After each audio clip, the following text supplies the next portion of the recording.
ఈరోజు LG washing machine front load water leakage అని మనం కస్టమర్ కంప్లైంట్ ఇచ్చారు. అక్కడికి వెళ్ళి చెక్ చేశాను.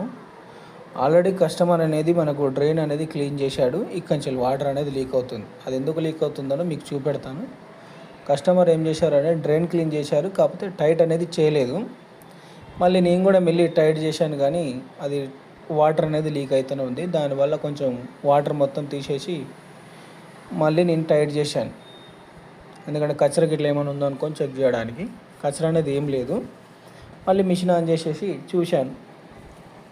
అట్లా ఏమైందంటే ఇందులో స్టోన్ అనేది జామ్ అయిపోయింది మన థ్రెడ్డింగ్ దగ్గర. దానివల్ల వాటర్ అనేది మనం ఎంత టైట్ చేసినా టైట్ కావట్లేదు, లీకేజ్ అవుతుంది.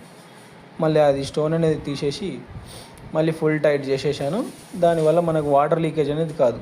ఇక్కడ స్టోన్ అని కాదు, గుండి కానీ పిన్ కానీ అక్కడ స్కేలింగ్ కానీ ఏది ఫామ్ అయినా కూడా టైట్ ఎంత చేసినా కూడా వాటర్ అనేది గ్యాప్ వస్తుంది. ఎందుకంటే అది లోపల స్ప్రింగ్ అనేది ఉంటుంది. ఆ స్ప్రింగ్ వల్ల ఏమవుతుందంటే మనకు కిందికి మీదికి అవుతుంటే ఆ స్ప్రింగ్ అనేది ప్రెస్ కాకుండా ఉంటుంది.